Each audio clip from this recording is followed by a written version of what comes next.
Si c'est la première fois que vous nous suivez, bienvenue dans Data Drift, le podcast où nous invitons des profils expérimentés de la data pour parler autour de leur expérience ou autour d'un sujet particulier. Mais si ce n'est pas la première fois que vous nous suivez, vous savez combien nous évangélisons sur les sujets autour de l'IA responsable et de confiance. Aujourd'hui, nous avons le privilège de recevoir un invité qui est CEO d'une start-up championne, un jeune pousse mais championne sur les sujets de qualité de modèle. Sans plus tarder, recevons Alex. Bonjour Alex, bienvenue dans Data Drift. Bonjour, merci Béranger de me recevoir. Est-ce que tu pourrais te présenter pour nos auditeurs qui n'ont pas la chance de te connaître? Oui, donc je m'appelle Alexandre, je suis cofondateur et CEO de Giscard AI. Donc, ça fait 2 ans qu'on existe et on permet en fait de tester la qualité des modèles d'IA. C'est quelque chose qui me tenait vraiment à cœur parce que ça fait 10 ans en fait depuis le début de ma carrière que je travaille dans le domaine de l'IA. Avant que ça s'appelle l'IA, on parlait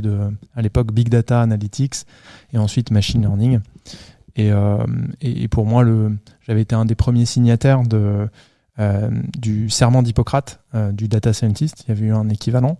Et pour moi, la notion de responsabilité par rapport à cette technologie, elle a toujours été hyper centrale. Donc, après avoir passé 5 ans dans un grand éditeur de logiciels français qui s'appelle Dataiku, où je travaillais sur la branche technique et ML Engineering, j'ai sauté le pas et je suis devenu entrepreneur pour travailler sur un produit pour résoudre une solution un problème qui me paraissait important, celui de la qualité des modèles de machine learning. Tu as dit, justement, tu as rappelé combien il était important de tester la qualité des modèles de machine learning, mais est-ce que tu peux nous dire pourquoi en fait? Parce que au-delà de savoir que c'est très important, qu'est-ce qu'on encourt comme risque si on ne teste pas la qualité des modèles de machine learning? Les risques de l'IA, ils sont réels. Si on teste pas une IA, on peut avoir des IA qui sont discriminantes, donc des problèmes d'éthique. C'est arrivé déjà il y a presque 3 ans à Apple. Ils avaient sorti une carte de crédit. C'était Goldman Sachs qui avait créé l'algorithme de credit scoring et il s'était avéré qu'il y avait des biais de genre entre les hommes et les femmes qui étaient significatifs. C'est-à-dire que la carte allait donner 10 fois plus à un homme qu'à une femme. Et d'ailleurs, très récemment, c'est-à-dire je crois cette semaine ou la semaine dernière, Apple a décidé de rompre les relations commerciales avec Goldman Sachs. Alors justement le fait qu'en fait il y a eu des biais éthiques dans la gestion de l'algorithme a pu jouer. Donc on parle quand même de choses importantes quand on parle de finances. Ça influe sur la vie des gens, puis ça a un impact aussi sur les entreprises. Si on teste pas une IA, on peut avoir une IA qui va faire des erreurs. Dans le domaine du médical, dans le domaine de la finance, encore une fois, c'est grave. Je prendrai un exemple. Il y a 2 ans, il y avait une boîte d'immobilier aux États-Unis qui s'appelle Zillow, qui avait commencé à utiliser de l'IA pour faire de l'achat et de la vente automatique. Ouais. Et en fait, ils avaient un biais dans l'algorithme, ça n'avait pas été testé. Et le biais sous-estimait en fait la valeur. Les données ont changé, parce que le marché il change tout le temps. Et le fait que ça n'a pas été testé, ça leur a fait perdre en fait un demi-milliard. Je crois exactement 569 millions de dollars. Ça a été une catastrophe tellement significative qu'ils ont dû arrêter complètement le projet d'IA et ils ont viré littéralement toute l'équipe en charge de ce projet-là. Et enfin, si on teste pas une IA, il y a des vrais problèmes de sécurité qui arrivent. Il y a eu des labos de sécurité qui ont montré pour les voitures autonomes qu'on pouvait faire dévier, causer un accident en fait, d'une voiture autonome avec des rubans de scotch sur la route. Et là, encore une fois, très récemment, sur les systèmes conversationnels, donc ChatGPT, il y a des chercheurs il y a quelques jours qui ont montré qu'avec des attaques hyper basiques, juste du brute force, on demandait à l'algorithme plusieurs fois la même chose. En fait, on pouvait extraire des données privées de l'entraînement de ChatGPT, en fait. Et ça, pour l'instant, c'est une faille de sécurité qui n'a pas été mitigée. Donc là, encore une fois, si un algorithme n'est pas testé, en fait, il peut y avoir des risques d'un point de vue cybersécurité, qu'il y ait des acteurs malicieux qui volent des données personnelles, qui pénètrent dans les systèmes. D'accord. Et c'est vrai que l'exemple que tu as donné par rapport à Zillow, c'était en l'occurrence dû à la Covid. je pense, au changement dans les prix de l'immobilier. Et est-ce que du coup, tester un modèle de machine learning, c'est que au moment où on le crée, ou en fait il faut continuellement le tester Il faut absolument continuellement le tester. D'ailleurs, on le voit. Ce qu'on voit, c'est la face émergée de l'iceberg, c'est les incidents en fait de l'IA qui se passent. C'est les cas où les gens ils n'ont pas testé. Je vous invite d'ailleurs à consulter une base de données open source des incidents de l'IA. Ça s'appelle la AI Incident Database. C'est un projet qui recense tous les incidents publics. Aujourd'hui, il y en a plus de 2500. Chaque semaine, il y en a des nouveaux en fait qui sont répertoriés. Dans le cas du test pour des modèles de pricing, en fait, normalement, n'importe quelle banque ou hedge fund a une équipe en charge du backtesting. Et en permanence, tous les algos de pricing, parce que c'est sensible, ils sont backtestés avec des méthodes très très avancées. En fait, simplement, nous, ce qu'on dit, si c'est pas testé dans le domaine de l'IA, en fait, des catastrophes comme ça, elles vont arriver de nouveau. D'accord. Et toi, du coup, à la suite de ton parcours justement chez Dataiku, tu as décidé de te lancer dans l'entrepreneuriat et en créant justement, pourquoi avoir choisi une société, un projet qui tournait autour de la qualité des modèles. Est-ce que tu as vécu pendant tes expériences chez Dataiku ou ailleurs, est-ce que tu as vécu un de ces incidents? Est-ce que tu l'as occasionné? Pourquoi es-tu sensible à cette thématique? J'y suis sensible parce que c'est vraiment des problèmes que j'ai vécu.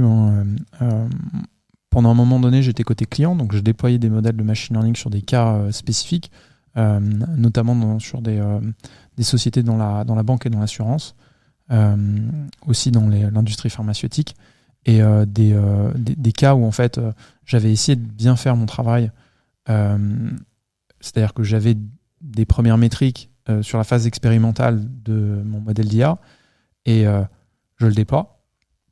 Et là, il y a quelque chose que je n'avais pas anticipé. Typiquement, souvent les problèmes de drift revenaient. Et le modèle fonctionnait très mal en production. J'avais une déconnexion totale entre des bons résultats, un peu comme quand on fait un Kaggle, quoi. On se dit, je push. Parfois, j'avais passé des semaines à optimiser. Mais sur une seule métrique, et sans vraiment faire des tests en fait avec des scénarios de changement. Et en fait, on passe en production. Là, les données elles sont différentes en fait.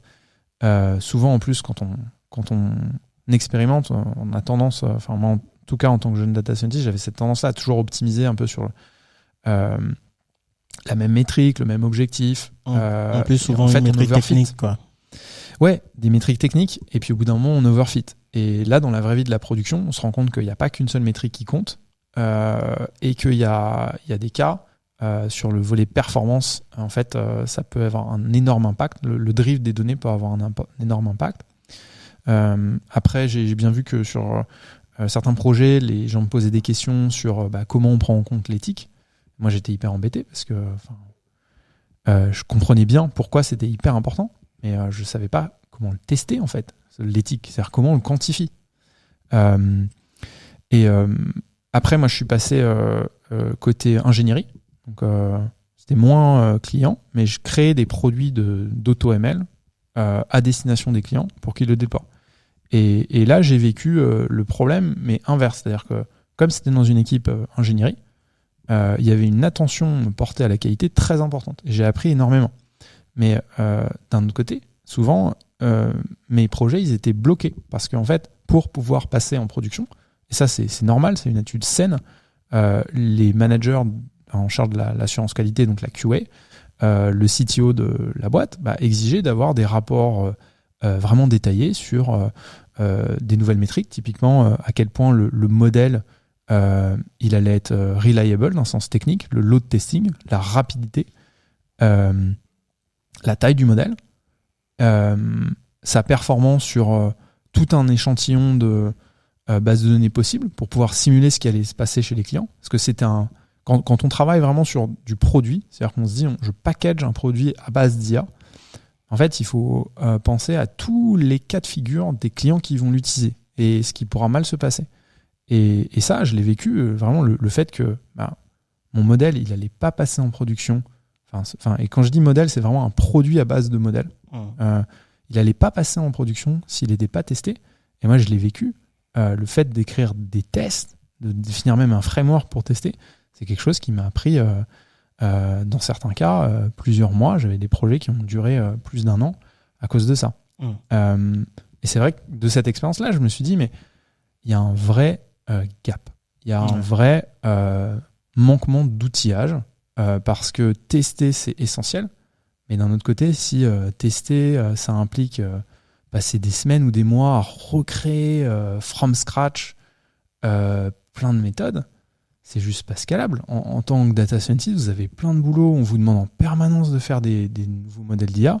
Il vous faut un outillage qui soit à la hauteur, qui soit efficace à mettre en place et qui vous permette d'avoir une couverture des différents tests qu'on vous demande qui soit bonne. En plus, je terminerai là-dessus, mais la régulation, il y a une vraie prise de conscience du public.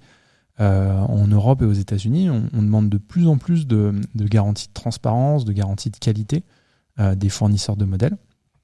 Il y a même un article dans la régulation européenne de l'IA qui est d'ailleurs là en ce moment même, il y a les dernières négociations pour le EU AI Act. Elles vont imposer en fait des systèmes de gestion de qualité, des conformity assessment, donc des tests aux fabricants de produits à base d'IA.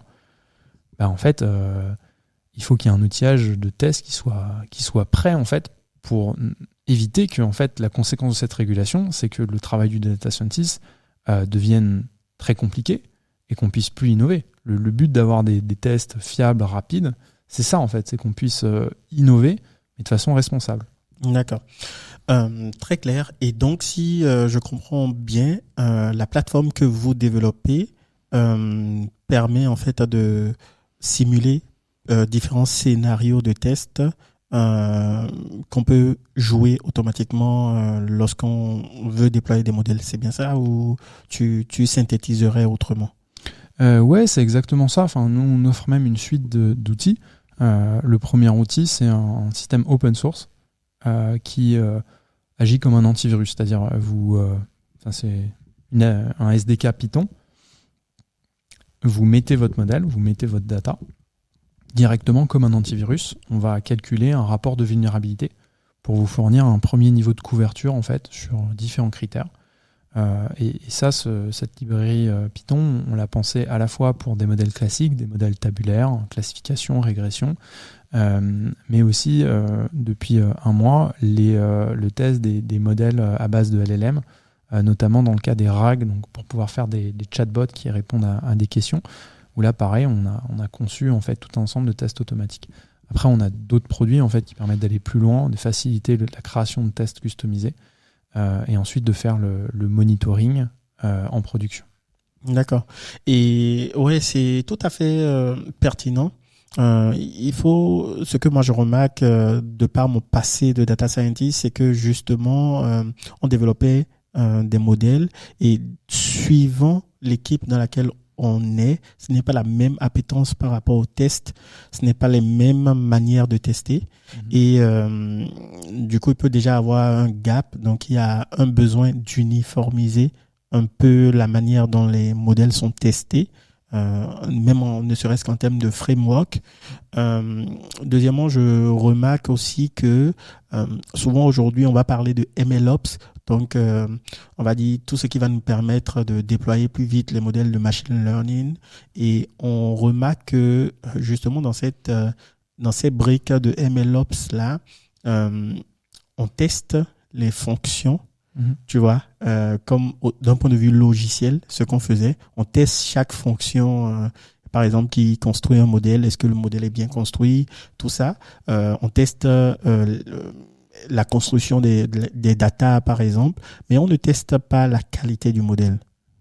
Et ça, c'est un truc que moi, j'ai souvent remarqué. Donc, beaucoup d'entreprises font du MLOps, mais en fait, les outils ML sont considérés comme des outils logiciels, sans tester justement l'intelligence, les biais, les spécificités, en fait.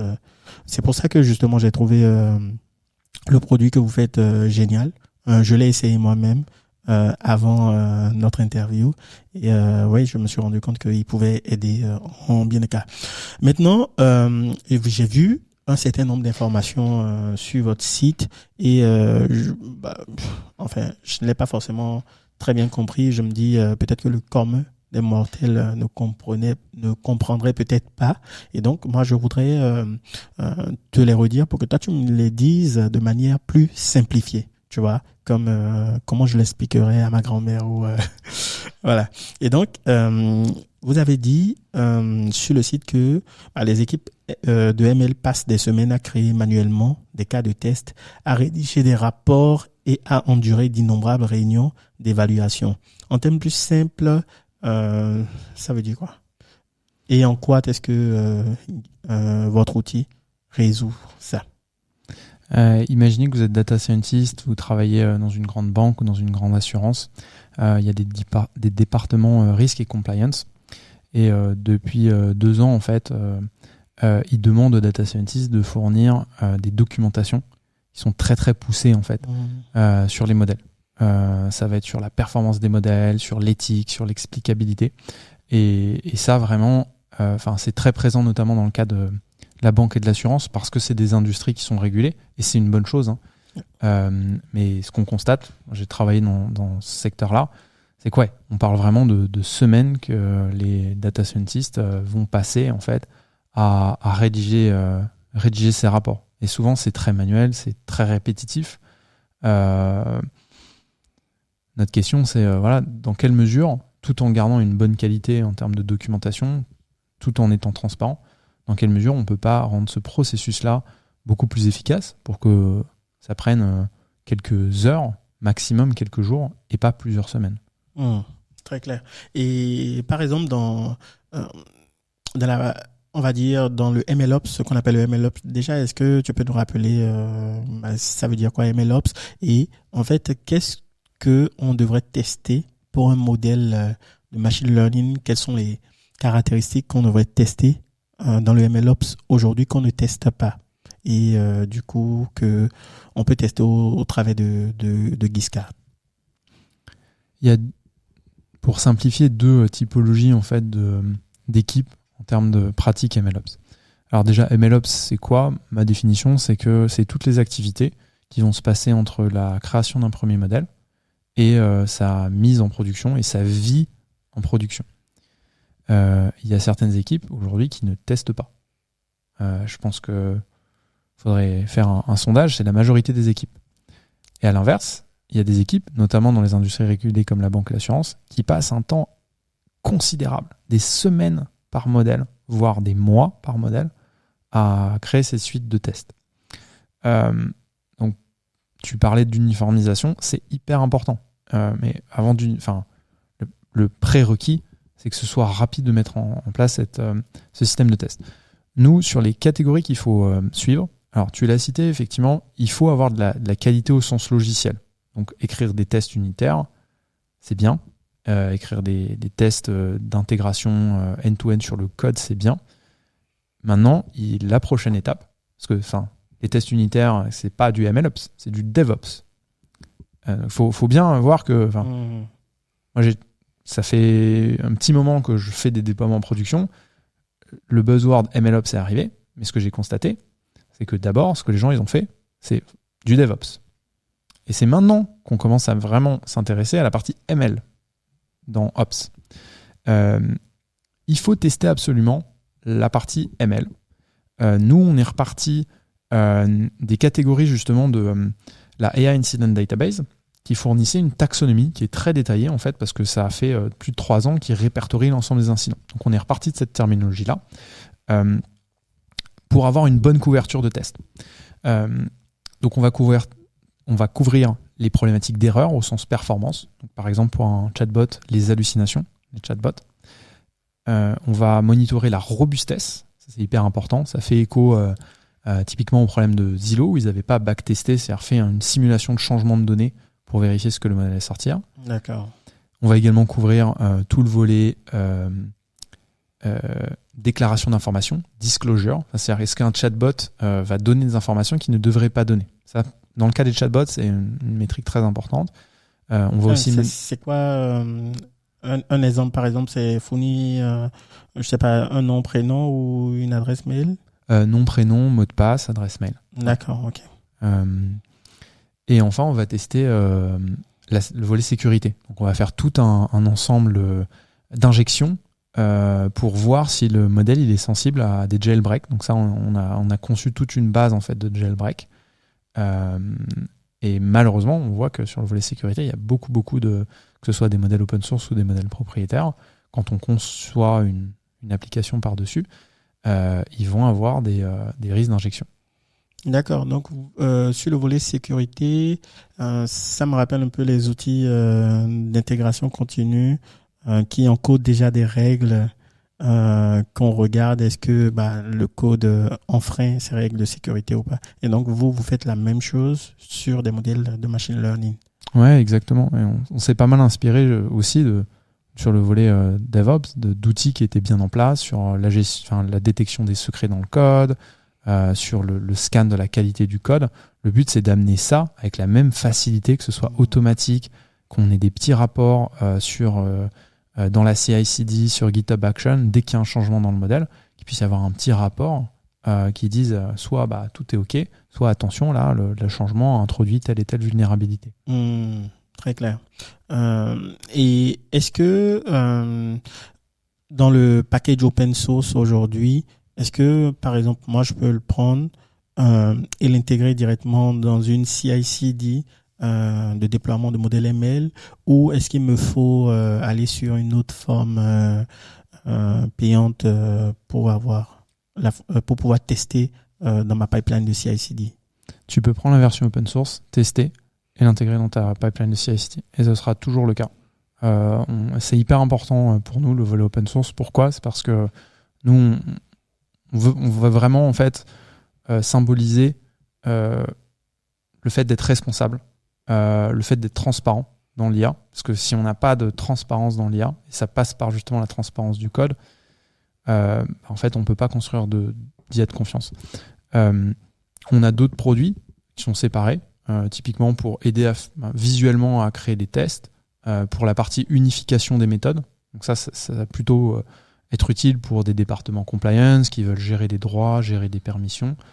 Mais toi, en tant que data scientist, tu peux tester, intégrer dans ta pipeline de CI, hoster chez toi, sans rien payer et sans nous transmettre de données. Parce que c'est hyper important que la donnée elle soit chez toi, que tu aies la souveraineté du contrôle sur où sont tes données. On prévoit dans le futur, sur certaines parties du produit, de fournir des options SaaS, où là, on s'occupera de l'hébergement sous mode abonnement. D'accord. Donc, vous allez faire... ma question, c'est aussi de savoir comment est-ce que vous êtes une entreprise, comment est-ce que vous gagnez de l'argent si votre produit est en open source. Est-ce que c'est sur d'autres produits ou est-ce que c'est sur des fonctionnalités, par exemple de ce package de tests de qualité? On a repris en fait dans la réflexion sur le modèle économique, qui est importante parce que au-delà d'être open source, il faut qu'on soit une entreprise viable pour être là longtemps, pour en fait pouvoir maintenir ce qu'on a créé. Donc on est reparti en fait des fondamentaux du secteur et des belles réussites qu'il y a dans le domaine de l'open source commercial. Il y a des très très belles réussites. Je pense à Red Hat, je pense à Docker, je pense à Hugging Face. Et Airbyte aussi. Airbyte, ouais, tout à fait. Et on a vu que il y avait 3 choses en commun dans ces boîtes-là pour développer de l'open source de façon saine. Le premier, c'est de pouvoir offrir des options de support à des entreprises qui souhaitent de la customisation, des SLA en termes de résolution de bugs. Ça, c'est la première étape. La deuxième étape, c'est fournir des produits qui sont complémentaires, qui sont sans obliger les gens à passer par ça. Mais des produits complémentaires. Par exemple, sur Hugging Face, il y a le Hub. Il y a plein de produits open source, Transformers, etc. Mais il y a le Hub, qui est un produit différent. Et le troisième volet sur lequel on commence à travailler, c'est des options d'hébergement. Donc, par exemple, Airbyte, c'est ça. Si vous hébergez Airbyte chez vous, il n'y a pas de limite. Il y a une option où en fait, il s'occupe de la partie hébergement, orchestration, ce qui, dans certains cas, pour certaines entreprises, peut être une option qui est plus simple Parce qu'il y a de plus en plus d'entreprises qui veulent que ce soit le fournisseur qui gère l'infrastructure, l'hébergement, la scalabilité. D'accord, ça voudrait dire, pour ce dernier point que tu as cité, ça voudrait dire que si je développe mon modèle, vous avez des gens de runners, comme dans les pipelines CI/CD pour tester des runners affectés à spécifiquement la qualité du modèle qu'il faut intégrer dans ma CI/CD ou Ouais, en fait, le package Python fournit la possibilité de runner. Donc, on a lancé notamment une intégration avec Hugging Face il y a un mois, quand on a commencé à démarrer dans le domaine des tests de LLM, où en fait, on a un bot Gscar sur Hugging Face qui, là, on est en train de bosser dessus pour ajouter en fait des rapports automatiques sur progressivement en fait le plus possible de modèles open source de Hugging Face. D'accord. Et peut-être, on va voir la réaction de la communauté, c'est assez nouveau. N'hésitez pas à regarder, il y a un user qui s'appelle GiscardBot sur Hugging Face. Et si on voit que c'est utile en fait à des gens, possiblement on fournira l'option un peu comme ce qu'il y a sur GitHub Actions ou CircleCI, d'avoir un free tier où vous pouvez faire runner vos tests sur notre infrastructure, avec, si vous avez beaucoup de tests, là peut-être des options payantes avec un modèle à l'usage. D'accord, parce que ça voudrait dire que moi en tant qu'utilisateur, j'envoie mon modèle et du coup là en termes de, est-ce que ce que on veut faire, c'est pas plutôt garder nos modèles et les tester chez nous-mêmes? Ce sera toujours une option. C'est-à-dire que l'option open source, justement, elle vous permet d'être complètement dans le contrôle de votre infrastructure. On voit que certains, à l'inverse, nous demandent d'avoir une option où on héberge ça chez nous. Ce sera toujours deux options où vous aurez le choix. D'accord. Et alors, selon toi, est-ce que dans une entreprise, qui est garante de la qualité des modèles entre, je ne sais pas, l'IT, la compliance, quel en fait département si toi tu dois pointer du doigt dans les sociétés qui fournissent des produits basés sur du ML, doit en assurer la qualité, ou les développeurs? C'est une super question. La responsabilité, c'est hyper important. Ça va dépendre des industries et ça va dépendre des boîtes. Et si je schématise, nous, chez Giscard, on a la chance de travailler avec différents secteurs. Dans le domaine de la banque et dans l'assurance, il y a des départements risque et compliance qui vont porter la responsabilité de définir les guidelines, en tout cas les principes clés, et qui vont un peu faire la police, en tout cas vérifier que ça a été bien implémenté. C'est la responsabilité du département Data Science ou MLOps, si ça existe, de les implémenter. Dans le retail, ce rôle-là, il n'existe pas forcément. Donc parfois, c'est la responsabilité du Data Privacy Officer, parfois ça remonte au Chief Data Officer. Dans le domaine du manufacturing, à l'inverse, des fois c'est plutôt l'IT. Ou alors c'est carrément, il y a un département qualité qui sait faire de la qualité sur des pièces, sur des machines, et qui maintenant se retrouve avec la mission de checker la qualité sur des modèles d'IA. Ce qui parfois c'est un peu cocasse, parce que c'est pas forcément, c'est des cultures de la qualité et des méthodes qui sont différentes. Et puis il y a le monde des startups, où c'est malheureusement, souvent on le voit, c'est les data scientists, parfois en direct avec le CEO qui leur dit attention, c'est quoi les risques de ton nouveau produit là, est-ce que on va pas se planter, et les data scientists qui souvent font à la fois la partie ML engineering et qui font tout en fait, ont la responsabilité d'implémenter. D'accord, ok, très clair. Et la non-conformité aux réglementations européennes, par exemple, en termes de qualité, peut coûter jusqu'à 6% de CA. De CA, je vois. Et ça, je l'ai vu sur un de vos sites. On parle de quelle réglementation? Est-ce qu'on parle de la RGPD ou on parle de l'AI Act qui va entrer en vigueur? C'est bien le AI Act qui va pénaliser à 6% du chiffre d'affaires mondial si votre système d'IA est non conforme. C'est encore plus que la RGPD. La RGPD, l'amende, elle était de 4%. Donc on va voir le texte. Là, normalement, ça va être, les négociations là aujourd'hui, elles vont se poursuivre jusque dans la nuit, parce que évidemment, vous voyez bien, un changement comme ça va avoir un impact radical en fait. Ouais, c'est un cataclysme. globalement, il est clair qu'ils vont garder cette logique d'amende. Les gros débats, ils sont sur quel va être le périmètre en fait, des modèles qui sont concernés par la régulation.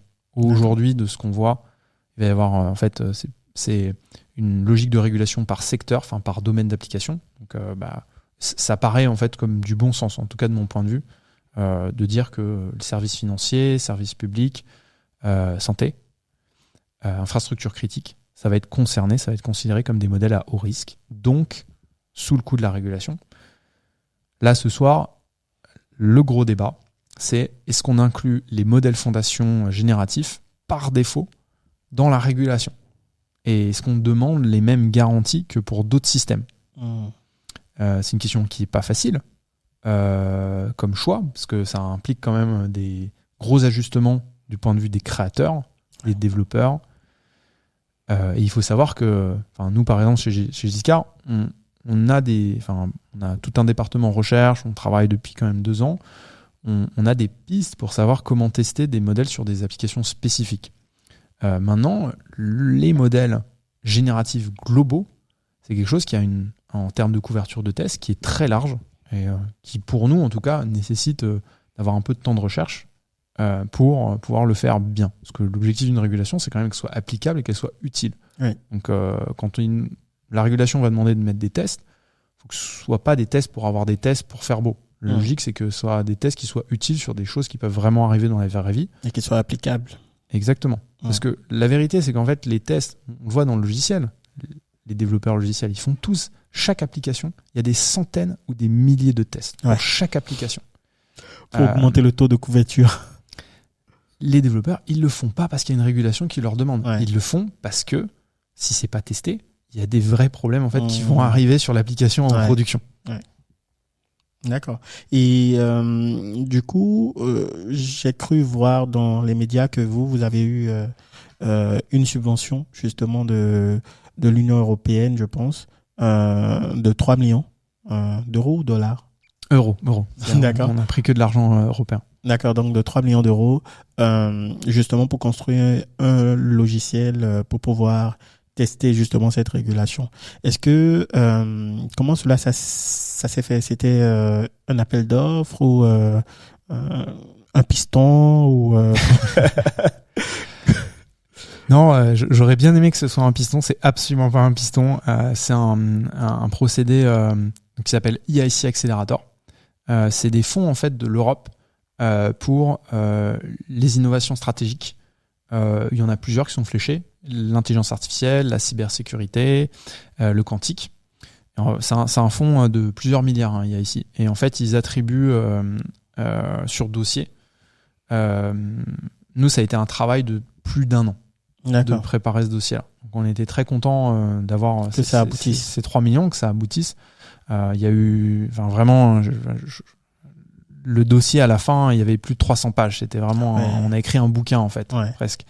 Donc, c'était très, très sélectif. Le taux de sélection est de 6% à peu près. D'accord. Pour nous, c'était important, en tout cas, d'avoir vraiment des fonds européens pour nous soutenir, parce que nous, on est profondément européens. Moi, j'ai travaillé pour des sociétés européennes et américaines. J'ai vu les deux côtés. Pour moi, il y a un vrai enjeu, en tout cas, de ne pas, en fait, dès le début de l'aventure, donner une part de capital énorme à des Américains. Là où il y a un vrai talent, je pense, en Europe. Et il faut qu'on ait des technologies qui s'exportent, c'est important, mais où on garde l'ownership en Europe, en fait, des choses. D'accord. Ça veut dire que ce que vous faites, vous êtes plutôt très bon dedans, si vous avez pu avoir cette subvention. J'espère. En tout cas, c'était un bon signal. Ouais, c'est sûr. Tout à fait. Et donc, avec ces fonds, vous êtes chargé de construire l'outil qui va permettre de vérifier la conformité à l'AI Act. C'est ça ou c'est autre chose ? Oui, exactement. En fait, ces montages-là sur les subventions européennes, dont EIC Accelerator, c'est associé à une roadmap technique. C'est pas de l'argent pour faire joujou, pas du tout. C'est vraiment de l'argent pour j'ai pas le exécuter terme en anglais, un plan. mais exécuter et atteindre certaines milestones en fait. Et notamment la milestone la plus importante qu'on a pitché à IASI, c'est construire un système SaaS pour automatiser la compliance à l'EUA Act. D'accord, très intéressant. Donc vous serez un genre de bureau Veritas de l'IA. Ouais, tout à fait. C'est une analogie qu'on prend. Alors pour rentrer dans les détails, on va toujours être sur la phase d'outillage. Il y aura toujours besoin de bureaux externes, c'est-à-dire des consultants qui vont certifier. Mais le but, c'est qu'en fait, la certification, elle puisse se faire suivant notre méthode. Ça c'est un concept en fait d'agence notariée, c'est-à-dire qu'il y a toujours besoin d'un tiers parti en plus dans la boucle. D'accord, ok. Donc vous allez travailler avec des boîtes de conseil pour les former à votre méthodologie, c'est ça ou Ouais. Parce que j'ai vu aussi sur LinkedIn que vous lancez en fait votre propre boîte de conseil en interne. Alors, c'est vraiment une activité de support sur notre produit et sur notre expertise, sur le volet, sur comment tester. Mais on n'a pas vocation à faire du conseil en pur. Et d'ailleurs, on fait des partenariats avec certaines sociétés de conseil. Je ne peux pas encore annoncer les choses, mais on a des partenariats qui vont bientôt être annoncés avec certains grands cabinets. D'accord, très, très intéressant. J'espère que Datacori, qui subventionne ce podcast, sera au nombre de ses partenariats aussi. Bah ouais, avec grand plaisir. On en rediscutera alors.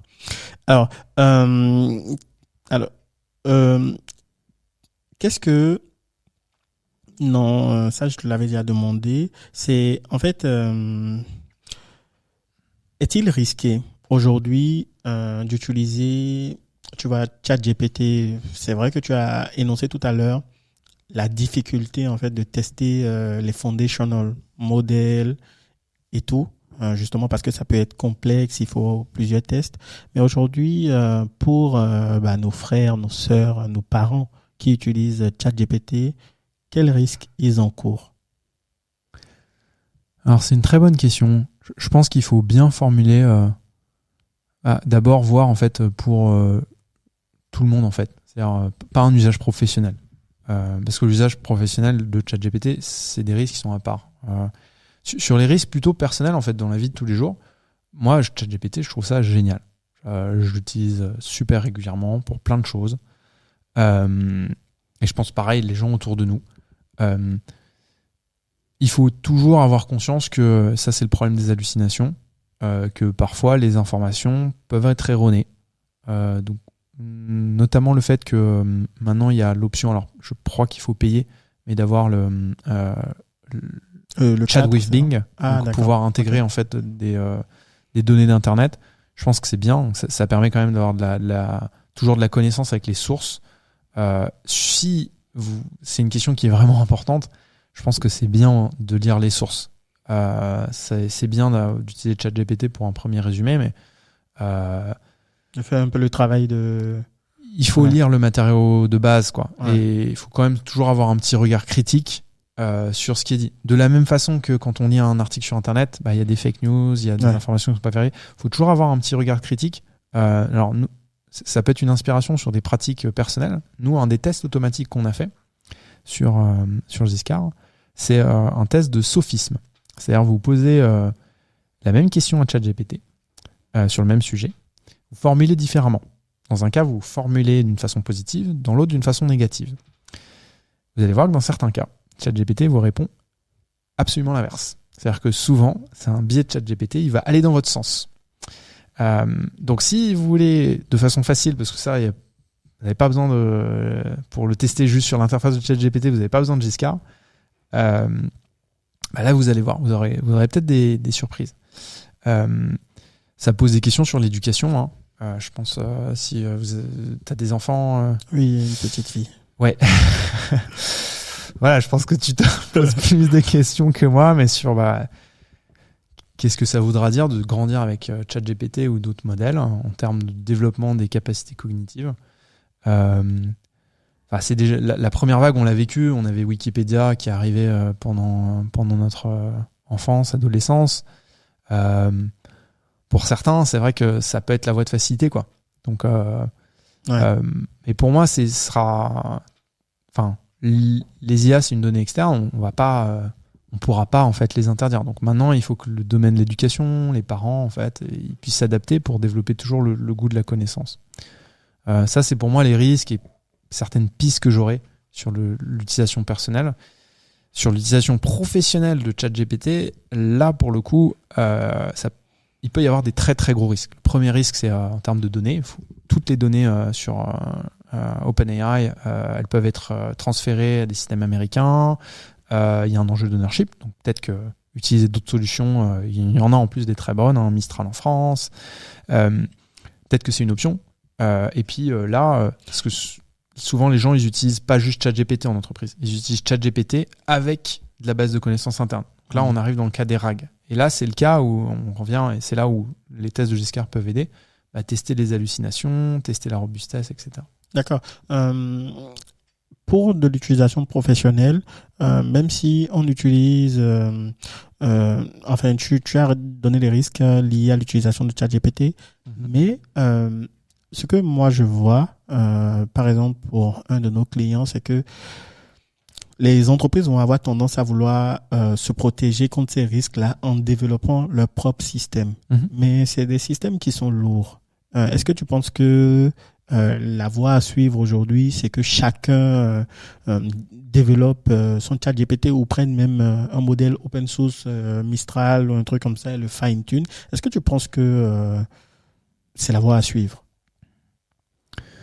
Je vais prendre une analogie automobile. Pour moi, le choix du modèle fondation, c'est le moteur de la voiture.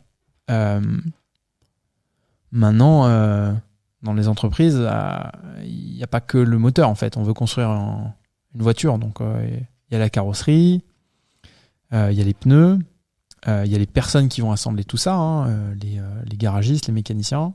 Alors nous, dans l'histoire, on fait office de ceinture de sécurité. On est là pour éviter les accidents. Enfin, en tout cas, s'il y a un accident qui arrive, ce qui peut arriver, que ce soit le moins grave possible. Sauver des vies humaines.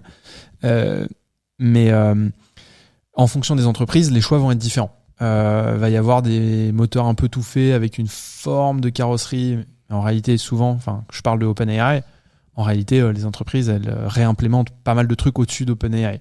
Ouais. Donc après, il y a plus la question de ok, je veux pas du moteur OpenAI, je veux utiliser d'autres moteurs. Il y a des moteurs open source qui sont très bien, parfois qui nécessitent plus de couches de modération. C'est ce qu'on remarque. Est-ce qu'il y a des entreprises qui vont créer des moteurs complètement? J'en doute. Il y a un coût qui est énorme, hein. Là, Mistral, ils sont en train de relever encore plusieurs centaines de millions.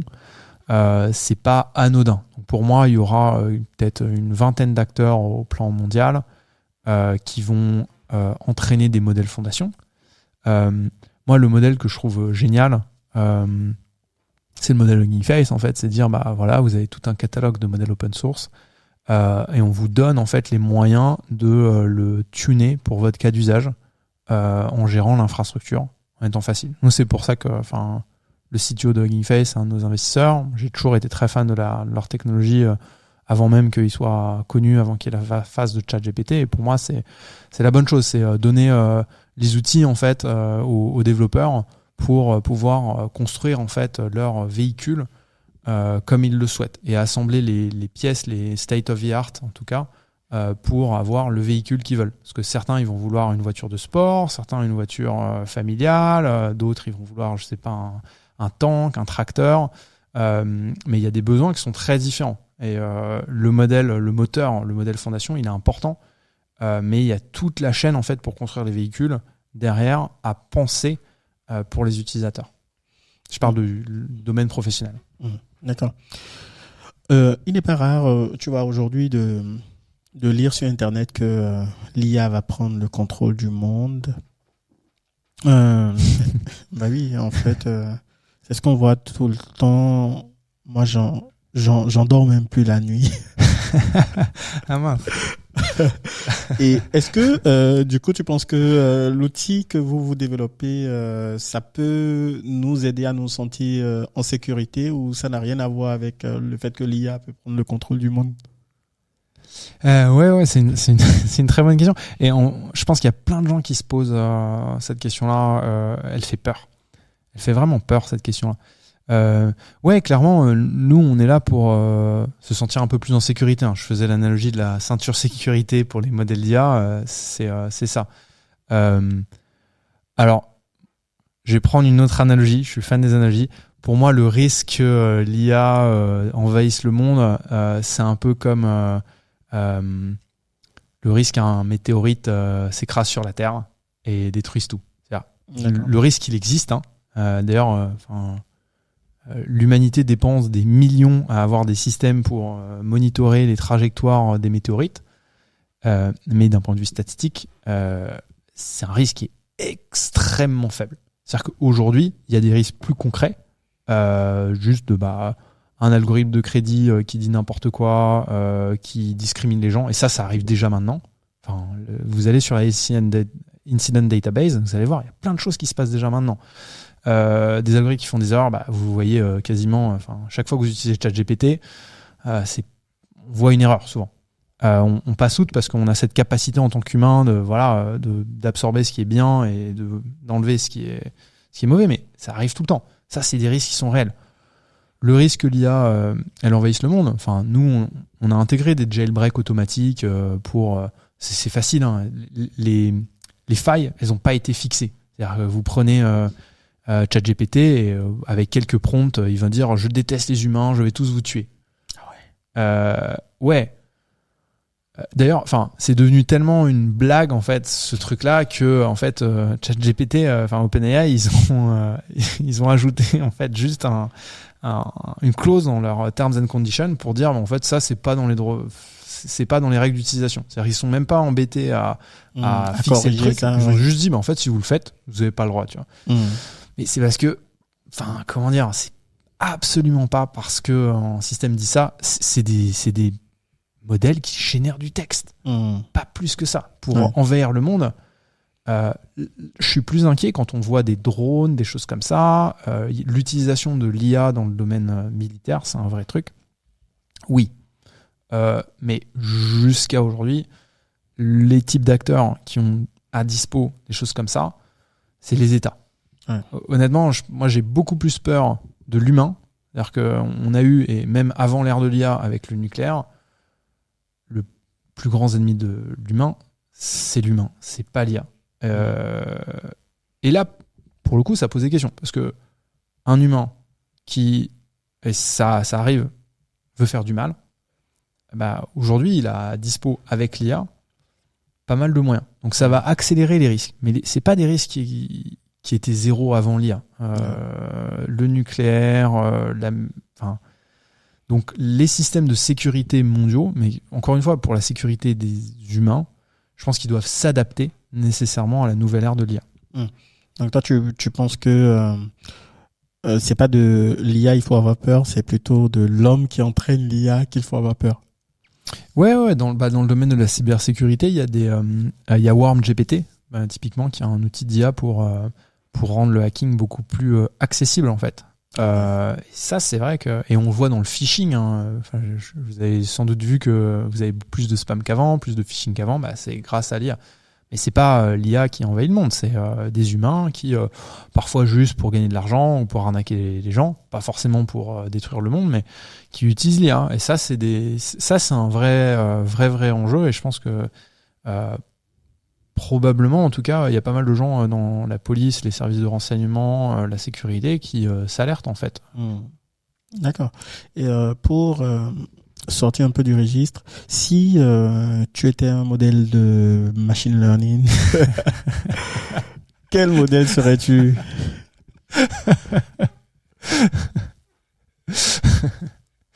Ils ont des noms d'animaux et moi j'aime beaucoup les animaux.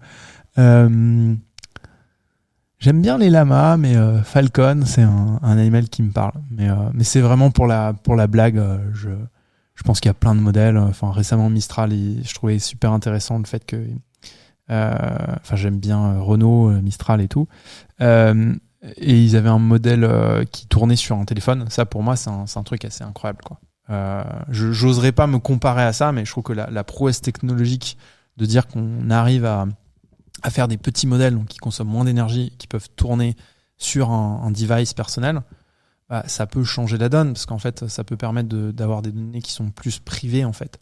Ça peut permettre de se découpler de ce modèle-là un peu du juggernaut OpenAI, qui est cette espèce d'énorme server farm qui contrôle toutes les données, etc. quoi. Donc pouvoir faire des petits modèles qui soient toujours bons, ça peut être une révolution. D'accord. Je m'attendais à ce que tu parles d'un modèle Glassboss, je ne sais pas, régression logistique, tu vois. Enfin. Et ça, c'est une fallacie en fait. Il n'y a pas de modèle Glassbox. Il y a que des modèles dont le modèle mental est plus simple à expliquer. Mais une régression logistique, c'est simple à expliquer parce qu'on a conçu en fait une sorte de couche de compréhension. Ouais, c'est même plutôt white boss. Ouais, mais pour moi, c'est une fallacie en fait de croire que juste expliquer les modèles, c'est suffisant. Et d'ailleurs, moi, avant de monter Giscard, une des choses qui m'avait beaucoup inspiré, c'était un tweet de Yann Lequin. Ça doit dater d'il y a 3 ans. Et il disait, mais en fait, la confiance, elle se conçoit par le test. Et il prenait l'analogie de l'avion. Il disait, mais en fait, vous n'allez pas avoir confiance quand vous prenez l'avion, parce qu'on va vous expliquer, en fait. Vous allez avoir confiance parce qu'en fait il y a eu des tests en fait sur l'ensemble des modèles et vous avez même des statistiques sur le nombre en fait d'accidents. Vous allez voir qu'en fait c'est très très bas. Et pour moi c'est beaucoup plus important de savoir tester. Et expliquer c'est important certes, mais ce qu'on voit, on a un module d'ailleurs d'explication dans Giscard. Ce qu'on voit c'est qu'une fois qu'on a expliqué, les gens ils sont là un peu so what, c'est quoi les risques? Ouais. Et c'est pour ça qu'en fait, à partir de la brique d'explication qu'on avait conçue au début et qui, je veux pas diminuer l'importance, c'est important, c'est un des requirements, mais en tant que tel, c'est pas suffisant. Il faut vraiment tester, il faut rentrer plus dans une approche de risque pour que ce soit concret pour les gens. D'accord. Et est-ce que on a beaucoup parlé de modèles? Est-ce que vous testez la qualité de la donnée parce que c'est quand même l'input des modèles? Comment vous vous positionnez par rapport à ça? Alors nous, on fait vraiment la partie modèle, on fait pas la partie qualité des données, sauf si c'est vraiment une qualité des données qui va influencer le modèle, donc par exemple du drift. Mais par contre, la qualité au sens vraiment cleanliness des données, non. Pour nous, en fait, c'est hyper complémentaire, c'est hyper important. Parce que si on n'a pas de données de qualité derrière, tous les process analytics, sans parler de machine learning, ils fonctionneront pas. Donc nous, on vient se plugger en fait, on prend le couple données et modèle. Et là, effectivement, on va regarder si l'interaction entre les données, donc on va faire des changements, on appelle ça des tests métamorphiques, des changements dans les données. On va voir ce que le modèle ressort, s'il y a des dérives. On va faire un peu de tests de dérives sur les données elles-mêmes aussi. Mais c'est vraiment sur le système data plus modèle qu'on va pouvoir mesurer. D'accord. On a beaucoup parlé de NLP, on a aussi parlé de données tabulaires. Mais par exemple, sur de l'image, toi, comment est-ce que tu penses que on peut tester la qualité de modèle de vision par ordinateur? Là, on a commencé une collaboration, on peut en parler avec L'Oréal sur justement tester certains modèles de vision. Donc, je ne peux pas encore donner les détails de ça, mais on va très certainement, en tout cas, commencer à avoir courant 2024 dans la librairie open source et dans le reste de nos produits des fonctionnalités pour gérer les modèles à base d'images. D'accord. Et si tu devais juste donner 2-3 risques qu'on peut avoir sur les modèles de vision, qu'est-ce qui te vient en tête? Alors, on travaille toujours sur des risques assez spécifiques. Notamment, une des problématiques sur lesquelles on travaille, ça va être la gestion des différentes couleurs de peau. D'accord. Et ça, d'ailleurs, on voit qu'il y a eu pas mal de recherches là-dessus. Il y avait une controverse je peux pas parler de ce qu'on fait avec L'Oréal, mais chez Twitter, avant que soit renommé X et tout, ils avaient fait un algorithme de cropping d'images automatique. C'est-à-dire que les gens uploadent une image qui des fois va être carrée, des fois va être portrait. Et vu qu'il faut que ça rentre dans l'UX qui est toujours la même en termes de format, En fait, il y avait une IA qui allait dire je vais vous montrer cette partie de l'image. Donc, je vais cropper l'image. Et en fait, il détectait pas les gens avec une peau foncée. D'accord. Et ça, c'est quand même un vrai problème. Ouais. Y a des problèmes qui sont pas liés à l'éthique ou à la discrimination dans la vision, des problèmes de robustesse dans le médical, etc. Mais cet exemple-là, pour moi, il est hyper important. Ouais, tout à fait. Et pour terminer, si par exemple tu rencontrais un jeune qui veut construire une start-up basée sur de l'IA aujourd'hui, ou une start-up en général, quel conseil tu lui donnerais? Vas-y, hein. C'est génial, c'est une aventure humaine qui est hyper enrichissante, qui est pas facile mais qui est hyper enrichissante. Si c'est à base d'IA, je reposerai peut-être quelques questions pour réfléchir. La première, c'est est-ce que tu veux faire quelque chose qui est plutôt une application, c'est-à-dire, et une application pour qui? Est-ce que c'est une application pour le grand public? Est-ce que c'est une application pour les entreprises? Ou est-ce que tu veux faire un outil pour les développeurs d'IA? Ces choix-là, en fait, il y a, je pense, il y a des belles opportunités business dans tous les domaines, que ce soit dans l'IA ou en dehors de l'IA aussi. Il y a aussi des super belles opportunités de monter des boîtes dans le domaine de la transition écologique, dans le domaine, ils appellent ça la silver economy, mais la gestion en fait de la transition démographique, dans le domaine de la santé. Parfois, il y a peut-être des interactions entre ça. Utiliser de l'IA dans certains de ces domaines, c'est ça. Donc, peut-être la question, c'est est-ce que, en tant qu'entrepreneur, et ça, c'est hyper personnel, est-ce que c'est un sujet qui te passionne, où tu te dis, en fait, je veux y passer les 10 prochaines années de ma vie, en fait, à résoudre ce problème, parce que c'est comme ça que je sentirais que je serais utile, en fait. D'accord. Et toi, quel est, dans ton aventure avec Giscard, quel est le plus gros problème que tu as rencontré? Le recrutement. Ah oui? Ouais. Je pourrais dire la levée de fonds. La levée de fonds, c'est pas facile. Mais pour moi, ce qui fait une entreprise, c'est l'humain. Et recruter des talents dans tous les domaines, c'est hyper important. Il y a le recrutement, après il y a la motivation, comment faire grandir les gens, comment faire grandir l'organisation avec les gens. C'est hyper important. Notamment avoir des grands talents d'un point de vue technique, avoir aussi des grands talents d'un point de vue business, avoir des talents, et ça c'est pas facile, sur les gens qui sont un peu entre les deux. Ça, si je fais un petit message, si vous êtes data scientist, que vous adorez la partie technique et en même temps que vous adorez aussi la partie communication, ça c'est un profil hyper rare. Nous en ce moment on en recrute justement pour pouvoir travailler avec les clients. Un poste un peu hybride, moi j'appelle ça des fois data scientist à l'ancienne, c'est vraiment on fait tout en fait. On fait la partie client, l'implémentation, l'ingénierie, on explique, c'est hyper important d'expliquer.